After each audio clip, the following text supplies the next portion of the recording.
We finally made it to Northern Ireland. It's the last of the 4 countries in the UK for us to visit during our nomading, and we decided to start in Belfast. C.S. Lewis was born in East Belfast, and they have a whole square dedicated to Narnia with statues and murals. There is some fantastic art around Belfast. One major theme that is seen in a lot of the work is based around the Troubles. You can tell that it's had a lasting impact and that it's not entirely forgotten. The Titanic was built in Belfast, so there's an entire quarter that is now named after the Titanic. And they recently opened a museum dedicated to the building of the Titanic and its maiden voyage and the people that were on it. Alongside that museum, there's also one of its tender, the ships that bring passengers to a larger ship. And we got to go inside and explore it. That was the SS Nomadic, and it's actually the last surviving White Star ship. Game of Thrones also has a huge presence in Belfast. There are these giant glass sculptures dedicated to some of the story, Called Glass of Thrones. There's also an interesting large sculpture called Big Fish that has a lot of interesting news articles pasted onto it to make the scales of the fish. It's very detailed. One of the really noticeable features of the Belfast skyline are 2 very large yellow cranes, and these are known as Samson and Goliath, and they were used to build large ships for the firm Harland and Wolff, the shipbuilding firm that built the Titanic.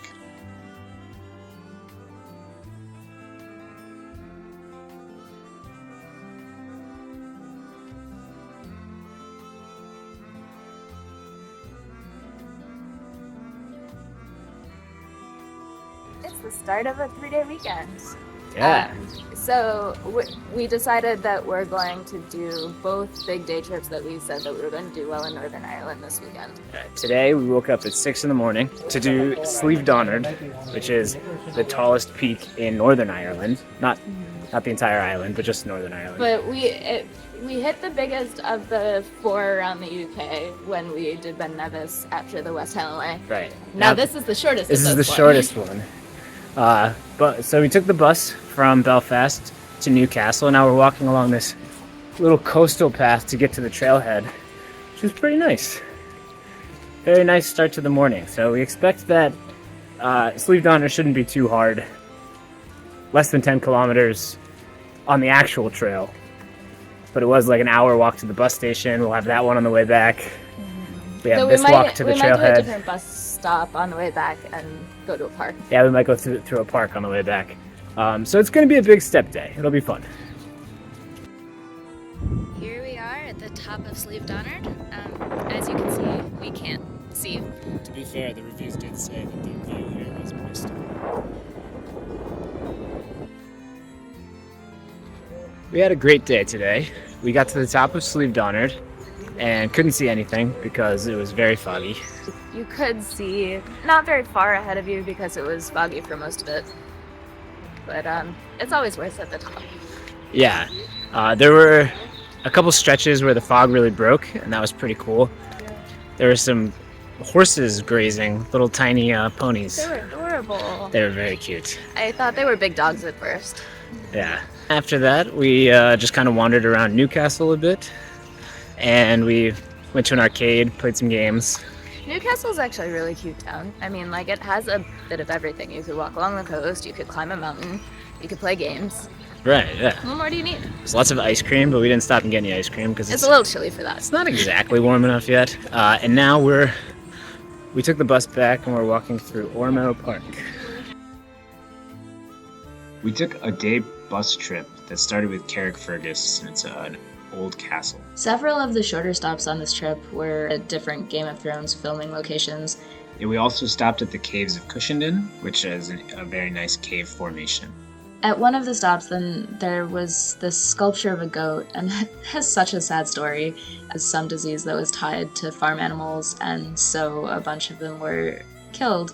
But this goat was the pet of this hotel manager. So now there is a statue in dedication to him. And apparently the hotel manager never opened the hotel again after the day he was killed.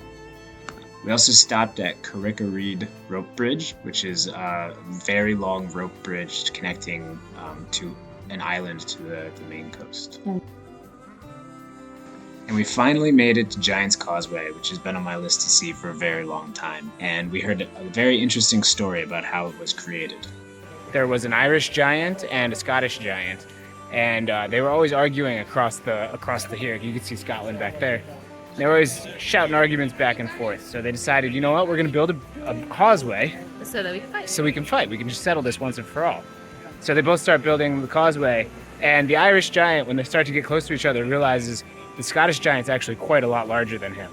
So he runs back home to his wife. He says to the missus, yeah, I got a problem here. The Scottish giant's huge. I don't know what to do. She says, you know what?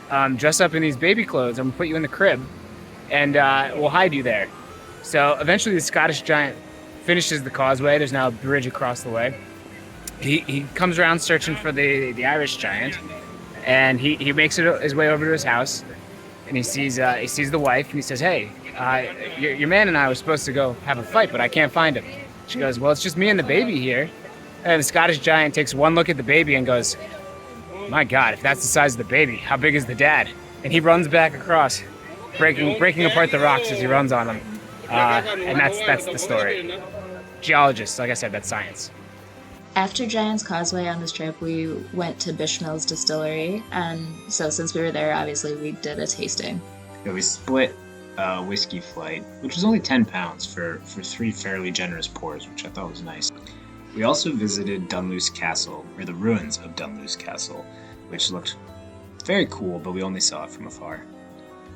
And after that, we went to the Dark Hedges, which was another filming location for Game of Thrones. It's the King's Road. Yeah. Is what it's for. With the trees that all reach into each other, which was actually planted for a visit from royalty a long time ago. It's Coronation Day, King Charles III, and instead of watching any of that, we're gonna go on a hike. Yeah, so we're going to Cave Hill. There's a castle there, so obviously we have to go to a castle. Right, so it's about a 2-hour walk over to Cave Hill / Belfast Castle. The walk over to Cave Hill was beautiful. I went through a lovely park that had a pond in there, so we got to see lots of swans. Once we got to the castle, we were only really allowed to go on the grounds because there was a wedding on the interior. But the grounds were very nice. There was a really nice, beautiful serpentine staircase in the Italian style. And there were a lot of cat statues because there's a story that you'll have good fortune as long as there's a white cat at Belfast Castle. It kind of made me think of the ravens at Tower of London. Took Cave Hill Trail. It's a really nice trail, actually. We're still on it. we're still on it. But we took a pretty close look at a Neolithic cave. By that, we climbed up to it.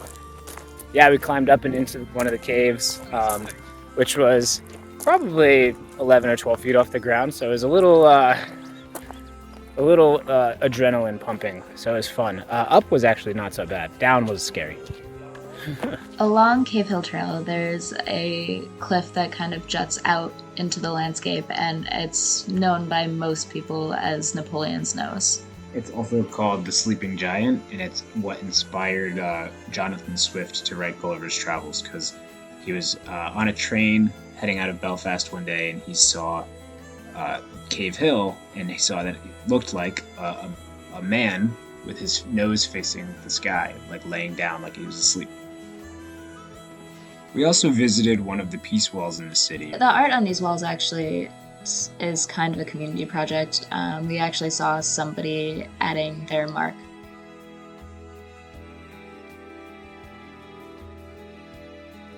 We walked through the Hollow, which is a little park that Van Morrison references in Brown Eyed Girl. Van Morrison, also born and raised in East Belfast. It's our last weekend in Belfast, and today's the nicer day of the weekend, supposedly. So we decided to come out to the coast and take a nice little coastal walk. Yeah, I believe it's called the North Downs Coastal Way. It's a 15-mile coastal walk that we probably will only do a little over half of it, but we had to walk 4 miles to get to it, so. So we're kind of doing almost the whole thing, Right. just not all along water. We're playing it by field. We're basically going from Belfast to Bangor, and then we'll take the train back. But so far it's very nice. Get that nice ocean smell.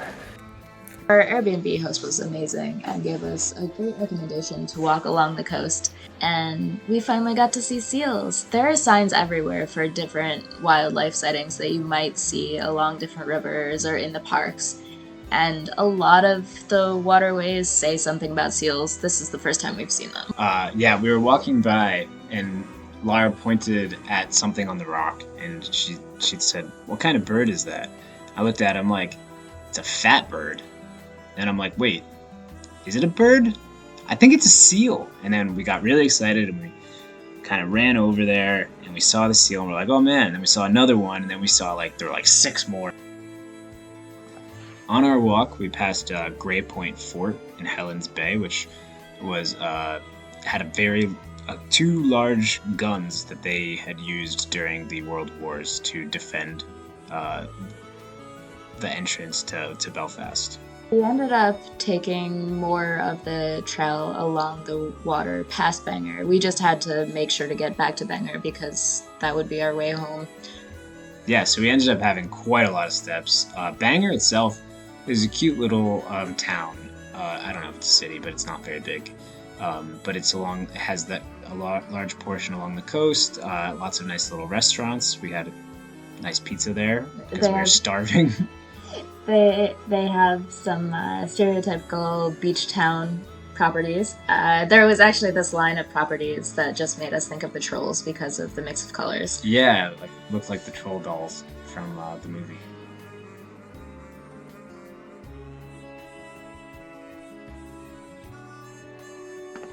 We spent the day exploring the Botanic Gardens.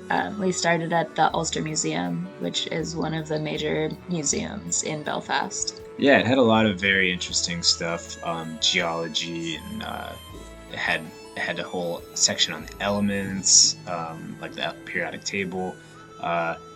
It got to the point where my brain stopped absorbing things, but it was a very interesting museum. It was a nice respite because it was a bit of a chilly day, so going into those greenhouses was quite nice. The Palm House was a very cool structure because it was a big glass and steel structure from the 1800s, I think, when they were still just perfecting, kind of curved glass structures. Mm-hmm. And it had palms. The gardens were beautiful. I mean, outside of the 2 greenhouses. Yeah, and people were having their first communion because there were a bunch of tiny brides about. We went to the MAC, which is an arts and culture center. There were 3 exhibits there. The most interesting one was about inclusion, which was there was a wall talking about how to get your seat at the table.